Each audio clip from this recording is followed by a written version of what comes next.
have a party. We'll all dance a hora, gather round the children and give them a treat.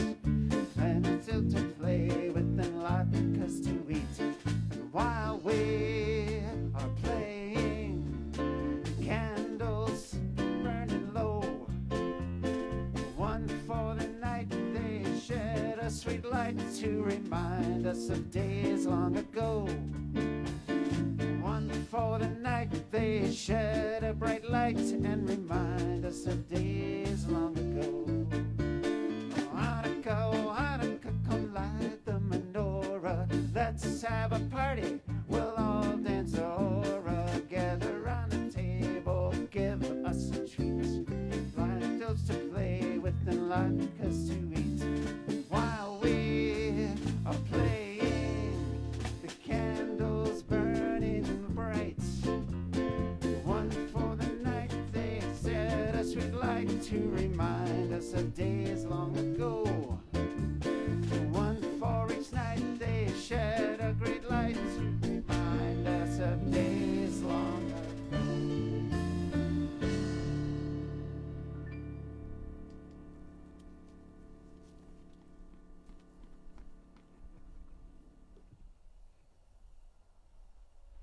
Everyone's clapping, but they're wearing gloves. We can't really hear it. It's kind of awesome.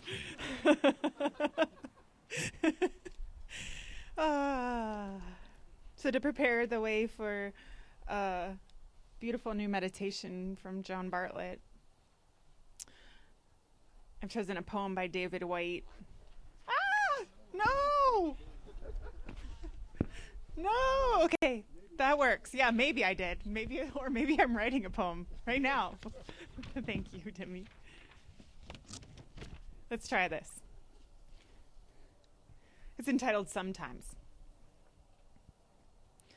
Sometimes if you move carefully through the forest, breathing like the ones in the old stories, who could cross a shimmering bed of leaves without a sound, you come to a place whose only task is to trouble you with teeny but frightening requests. Conceived out of nowhere, but in this place beginning to lead everywhere. Requests to stop what you're doing right now.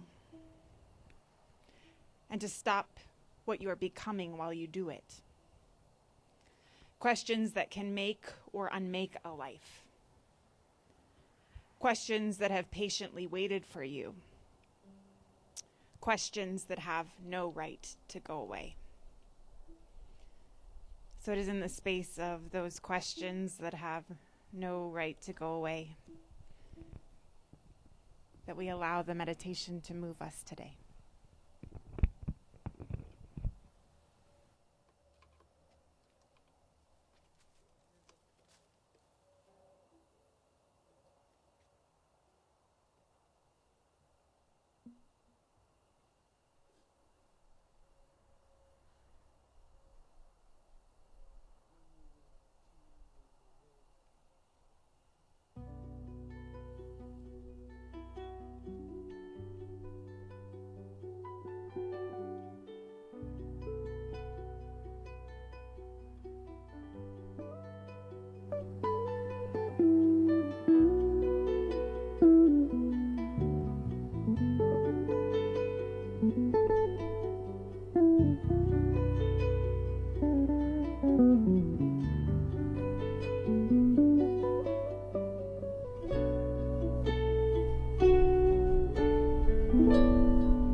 There's a tune by John Bartlett.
Thank you.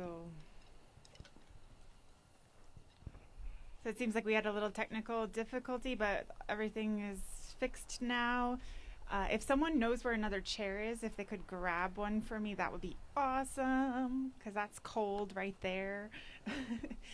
So if you missed the first part of the service today, I was sharing that I had a bunch of people reach out to me this week to tell me about some of the deep questions they're asking about life right now. And some of them were scary, and some of them were sweet. There's a lot that's happening right now, and so I kept on having to remind people about this time of year that we're in. So we're in that short period of time right before the solstice where things have been getting dark for a really long time. They've been getting darker, and at least around here, colder. And in fact, this is unseasonably cold for us. And so there's this sense in which our inner world is connected to that darkness, and our capacity to look at that gets challenged all the time during this time of year, because we have to have something inside of us that remembers that the light will return, even when we can't see it. And so for me, this is some of the beauty of the Hanukkah story, that we're in the middle of that holy tradition right now, with this idea, like, how do we find that the faith that says that I only have enough oil to burn for just a little bit, but I'm going to have faith that it's going to keep going longer than it should, because that is the energy of remembering that the light will return. And so, I've been having this conversation all week about why we do our spiritual work, and why it is that we do that work is a deep question, especially because I think we have bought into some places where we've got some really strange ideas about why we do it. So I think that one of the ideas we have about why we do our spiritual work is that we think that somehow if we do the work and if we pay attention, that somehow we're going to get out of the pain of life. Like somehow we're going to transcend it all, and then we'll be over with it. And we won't have to do all this human stuff anymore. We won't have to feel all the things that we feel. We won't have to grieve. We won't have to experience all of that. And I see that, and I hear that in some of the ways that we teach why we do the work. And I have to tell you, I don't think that's why we do the work. In fact, I think that it's a trap to come into this spiritual path and think that why we're doing the hard work, which it is hard. Being on the spiritual path is not an easy task, right? So this is work. This is challenge. This is it reveals itself in deeper and deeper ways every step along the way, and we don't do that just with the idea that somehow that means that we are going to not have to do this human thing anymore. We do it because it is ours to do. And it is ours to do, to deepen, and we're pulled by something inside of us that won't let us not. And so it's so interesting, because I think it's a trap that we get caught in, that says that somehow if our life is not getting perpetually less filled with the things that scare us or hurt, that means that we're failing spiritually. And it's just not true. It's not true that we're that we're failing spiritually. In fact, the more that we feel, the more that we have the capacity to feel, means the deeper that we're engaging in our work. And that means that the deeper we're engaged on the spiritual path. And so what I understand about this time that we're in is that we can't get out of the hard stuff. Like, that's not why we're on the spiritual path. That in fact, that we're on the spiritual path so that we have better questions to be asking ourselves, and deeper questions about why it is that we're here and what we're doing, and where we are going together, and how can we participate in what it is that we want to create. And so I've been looking at this from the perspective of some of the false stories that get told. And so there's a false story, I believe, that says something like, we do our healing work so that, our children or the people who come after us don't have to do their own work. And I hear that a lot. It's like, if somehow if we've healed, then those that have come after us don't have to. And it's so funny to me, because I think that doesn't acknowledge the fact that we do our work, because then all of those that come after us can bear witness to what it means to do the work, because everyone has their own work, and that we can by doing our work give others courage to do their work, to be on that path of discovering more wisdom. And so I've been thinking a lot about wisdom and courage, and the questions that don't have any right to go away, even though we think we would rather not have to deal with them again. And the fact that all of us have maybe a question or a series of questions that circle around us about the particular work that is ours to do, and our relationship to that. And I love that poem that I started with by David White, because it speaks to those requests that scare us. Those sometimes seem like these teeny requests that scare us, and that actually ask us to, what he says is to stop what we're doing right now and stop what we are becoming while we do it. And there's that moment in the process of understanding what we're really here to do, where we get to encounter ourselves and this perspective in which we get to stop what we're doing right now, stop what we're becoming, and really pay attention to the deeper questions. So I think about that this time of year, when we get to that place where it feels like where the darkness almost stands still, and the questions that have no right to go away in that. So David White, who's a poet and a speaker and a teacher, has a way of talking about these questions that have no right to go away. And he wrote a series of questions for himself that he discovered that in his own life were things that didn't or shouldn't go away, questions that shouldn't go away. And I'm going to share a few of those with you that feel really meaningful to me this particular year. If I can find where I put my notes after they flew away. So, and it's a good timing for us to stop and pray for whoever's on that helicopter right now.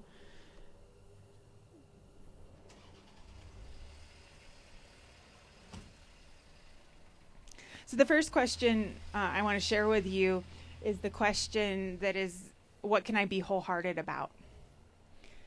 And for him, what he says about this is that for so many of us, we aren't sure what we're meant to do. We wonder if we're simply doing what others are doing because we feel we don't have enough ideas or enough strength of our own. He says, there was a time many years ago working at a nonprofit organization trying to fix the world and finding a world that didn't want to be fixed as quickly as I'd like, that I found myself exhausted, stressed, and finally, after one particularly hard day at the end of my tether, I went home and saw a bottle of fine red wine I had left out on the table that morning before I left. No, I didn't drink it immediately, though I was tempted, but it reminded me that I was to have a very special guest that evening. That guest was my Austrian friend, the Benedictine monk, Brother David Stendal-Rost, and the nearest thing that I had to a really wise person in my life at the time, or at any time since. And we would sit there and we would read German poetry together, and we would translate the original text, which honestly, that sounds divine, getting to translate German poetry with David Stendhal Ross. But so we read translations all the while drinking red wine. But I had on my mind that day this mind-numbing tiredness I was experiencing at work, and I suddenly, out of nowhere, almost beseechingly asked, "Brother David, speak to me of exhaustion. Tell me of exhaustion." Anyone else feeling that right now? Just the relentlessness of all of this? And this is what he said. He said the most life-changing thing, that the antidote to exhaustion is not necessarily rest. And so I asked him, what is it then? And he said the antidote to exhaustion is wholeheartedness. You're so exhausted because you can't be wholehearted about what you're doing, because your real conversation with life is through poetry.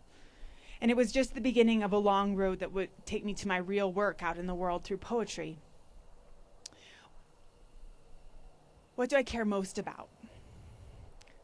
Is it in my vocation, in my life, in my heart, in my mind? This is a conversation that we must have with ourselves at every stage of our lives. A conversation that we often don't want to have. We will get to it, we say, when the kids are grown, when there's enough money in the bank, when we've retired, perhaps when we're dead. It will be easier then, but we have to ask it now, and we have to ask it repeatedly. What can we be wholehearted about? And there's a piece of what's so scary about that is what has to get undone. And it's so helpful, actually, to have a world that's kind of undoing itself around us, because it's an invitation into this kind of conversation about what's real. And I have to tell you, I was listening to the radio the other day, which is not something I often do. And there was a talk show panel in which people were talking about how the pandemic has changed their relationship to work. And one of the things that was consistently coming out of all of the conversations that these people who specialize in work was that everyone's asking, how can I change what I'm doing in the world in order to make a bigger impact? Like, the thing that I was doing before doesn't feel like it's big enough for the questions that I'm asking now. And that kind of unraveling is so incredibly powerful and so freaking scary, guys, because it asks us to look at all of the things that we've built up around ourselves that can no longer be protected by our idea of ourselves, and the unraveling that gets to happen. But it is also such a beautiful question, and such a beautiful one to be asking together in this time of change. So one of the other themes that David White talks about is this idea that we have to have a relationship to our own aloneness and our own path, and he talks about it in a poem where he says, "This is the temple of my adult aloneness, and I belong to that aloneness as I belong to my life." And I've always been intrigued by the fact that our culture isn't great at teaching us about our own aloneness, which is why I believe so many people are struggling with that during this time. But there's this sense in which David White for years has invited people into a relationship with the fact that on a lot of levels, while we're doing this spiritual stuff together, that we're on a path together, that our path is uniquely ours. And that there's a lot of isolation in that on some level, because truly we can't understand what it looks like for someone else or through their eyes. And so there's this sense in which we get asked over and over to get close to our own aloneness, and how uncomfortable we are with that because of the questions that get revealed in that. And I think about that this time of year especially, and this year especially, in this sense in which the darkness reveals more and more questions about how is it that we are capable of being on our path truly and wholeheartedly. Like, where are the places where we keep stepping back from that? Where are the places where we keep hiding from our true and wholehearted path? Where have we done that over and over? And they get revealed. And so in the past, we may have stepped out of our aloneness into distraction or busyness or that next thing that we were going to do. And that's simply not what's happening right now. And so how do we get comfortable enough with our own path, to get comfortable enough with encountering the questions that come up when we're in that deepness? So then this other beautiful question comes up, which is, how can I even know where I am? He says it this way: how can I know what I'm actually saying? And he tells this story about this friend of his who is a singer, who, when she couldn't figure out what was going on with her, would sit in her car and sing about whatever. She would just make it into a song. And she would sing it and have it reflected back to her so she could actually hear where she was. And I think that that's really important, at least for me right now, in the conversations I'm having with people, is this sense in which how do we figure out where we actually are? And how do we allow ourselves to have that reflected back to us, whether it's through journaling or conversation or singing to ourselves in our car, whatever it is, so that we can start to hear the kind of wisdom that's inside of us that is creeping up and asking us to ask deeper questions, because otherwise we just feel uncomfortable, right? If we don't know what we're actually saying, what we're actually experiencing, we just feel uncomfortable. It all feels icky and like it's never ending, and like we're everything's about to fly, so let's stop that from happening. So there's this sense in which, when we start to get comfortable with our own path and being on our path, that we also have to get really close to how it is that we start to listen to where we really are, and not run away from it when the guard dogs show up that say you're getting close to something. And so what a perfect time to be doing this kind of deeper work, and to remember that that's what we signed up for, that we didn't sign up for a removal from this work, but we signed up for a deeper experience of it. So there's this beautiful passage that Mark Nepo wrote about the sense in which, when we commit wholeheartedly to the path, that there's only one way to go. And I want to share it with you. So this is the beginning. It's a quote where he says, "As a frightened man in a burning boat has only one way to the rest of his life, we must move with courage through the wall of flame into the greater sea." I'm going to say that one again. As a frightened man in a burning boat has only one way to the rest of his life, we must move with courage through the wall of flame into the greater sea. And so this is what he says. Living long enough, we each find ourselves surrounded by an old way of being, thinking, or loving that is going up in flames. In that unexpected moment, we usually find ourselves full of fear, feeling trapped by an old way of life coming in on us. But this is the passage of rebirth that we must move through in our life, if our lives are to unfold. It is the momentary and painful crossing from what is old and into what is new. It is understandable to stall at the wall of flame, not wanting to face all that is burning around us, yet old ways can burn forever, and waiting for flames to go out seldom works. We can waste years in waiting, like a frightened man in the burning boat. We must trust that the greater sea we are jumping into will douse whatever catches fire as we move through. And this is what faith is all about. So we have to trust that we'll remember what we're talking about, right?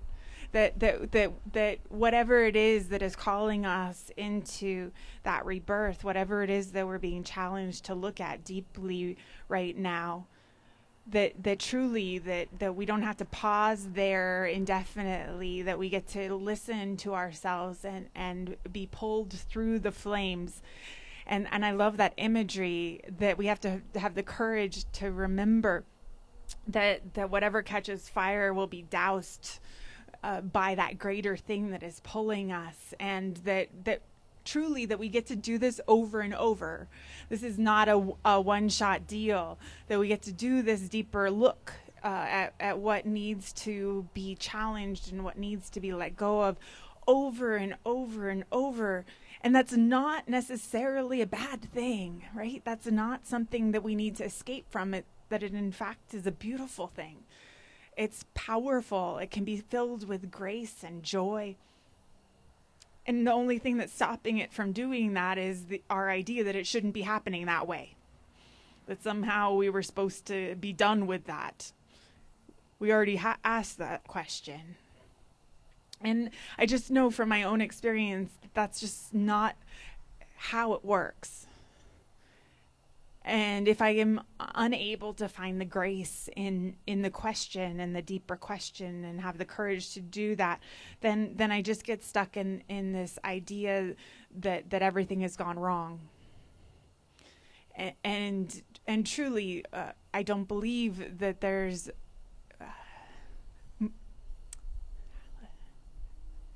I don't believe that we came here to be constantly in a fight with what is, and a fight with this experience that we're having called life. That in fact that we are here to find joy and beauty even in our sorrow and our grief, and that the deeper questions that we are called into are not mistakes, but they're in fact just part of this thing that we signed up to do together. That is in every step of the way revealing more and more. And so as we practice asking these deeper questions and being open to the answers, I just know that our questions are different this year than they've been in the past. And that's good. They're deeper. We're asking them together in a new way, and we have to be willing to listen in a deeper way to where we really are. And if we really get to that place of where we really are and what we're really feeling, I believe that we will see that there is there's beauty and there's grace there, even in the midst of all of it. And so I'm going to invite you into that practice with me, so that we remember, one, that we're not alone, and two, that the light is returning. That we're right on the edge of that rebirth, and we can feel it, and we can feel we're so close to it, which is why it's so uncomfortable right now. So I'm going to ask the band to come up as we prepare to sing into our prayer. And as we do that, I'm just going to invite you to maybe there's a question lurking along the surface, asking for your attention that you haven't been paying attention to because it felt too big or too small. Some invitation to stop what you're becoming, stop what you're doing, stop what you've been. And whatever that is, we're just going to let Spirit guide us as we sing into our prayer. Our prayer of love lifts us high. It heals us, sustains us, and sets us free. Our prayer of love lifts us high. It heals us, sustains us, and sets us free. Our prayer of love lifts us high.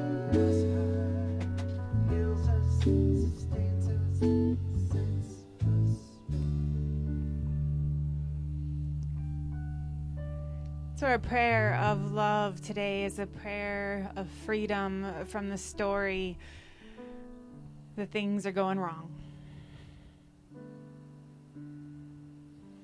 is a prayer of commitment to a deeper walk, a wholehearted walk with Spirit, wherever Spirit guides us to ask deeper questions.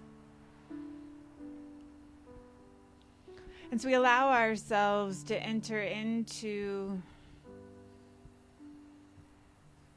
a deeper and more honest walk with what it is that we've been called here to do, what our questions are, our unique path.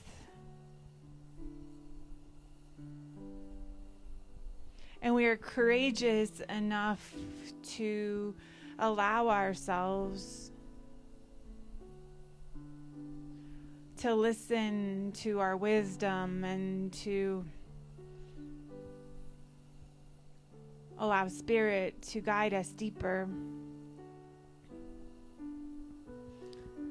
so that what will be revealed are deeper questions, so that what will be revealed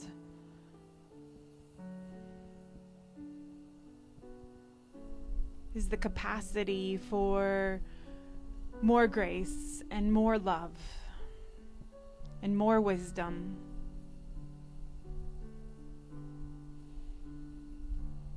And so I just honor this particular time of year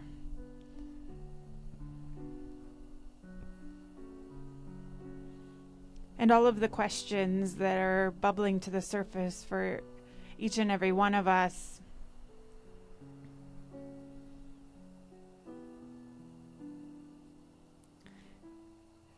As we allow the darkness to remind us that even in the darkness, there is wisdom and courage and remembering.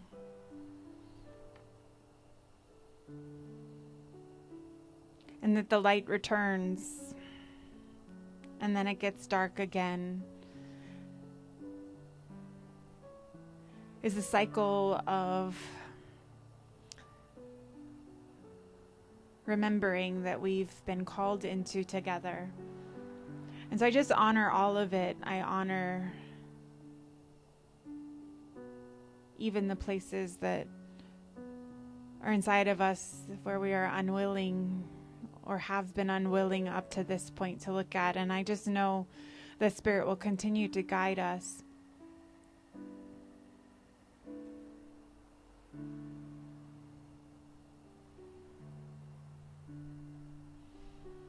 And so I just go into that.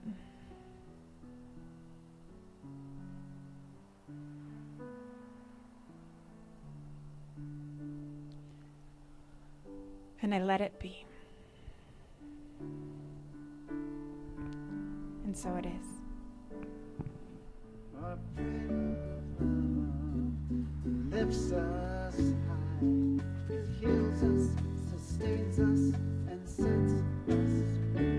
Our prayer of love lifts us high, it heals us, sustains us, and sets us free. Our prayer of love lifts us high, it heals us, sustains us, and sets us.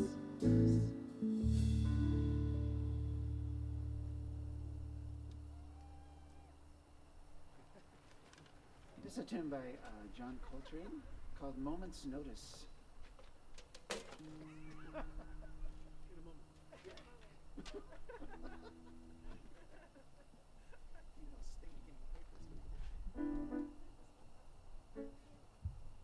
One, two,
Thank you. That was a little zesty for this cold weather. Zesty. Perfect. So thank you so much for being here today. Thank you for watching online. I know I've gotten a couple messages on my phone already from people saying it was too cold for me to be out there, but I really love being able to watch online. So you're here with us in spirit, even if you're not here present. Thank you for watching. So there's a couple ways to participate in contributing to this community. There are baskets in the trees here in my yard, and there are a couple ways online to give. There's onespiritualcenter.org has a place to give. There is also on our website a text to give number, and as well we will drop a PayPal link in the comments here in case you feel called to give in that way. So thank you for that. Thank you for braving the cold this morning and helping us figure out how to keep each other warm and keep each other remembering during these interesting times that we're living in together. I also just want to thank you guys for being willing to keep on doing this because, yeah, it's cold.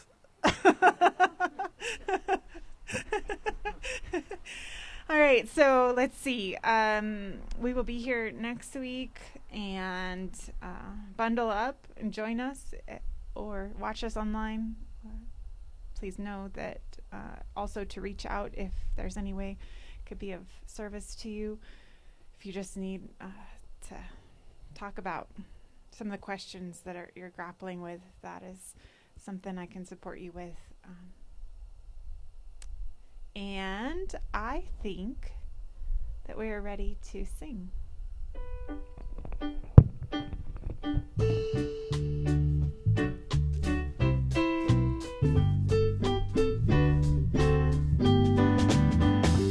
One love, one heart. Let's get together and feel alright. One love, one heart. Let's give thanks to the Lord and we can feel alright.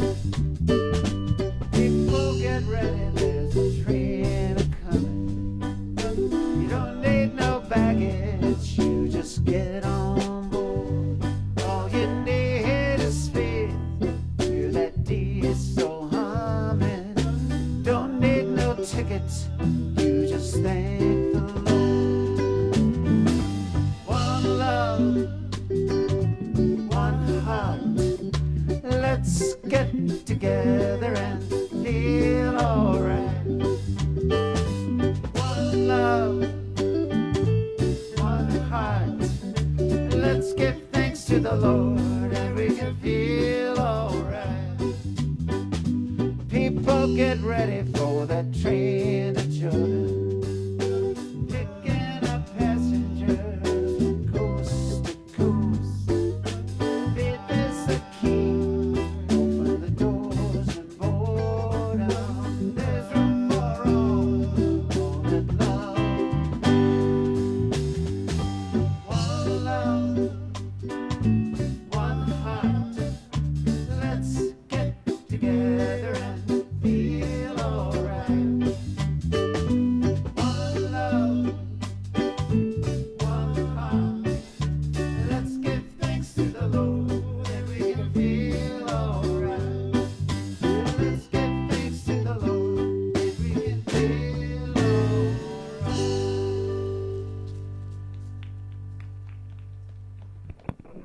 And we have one last blessing to sing to one another.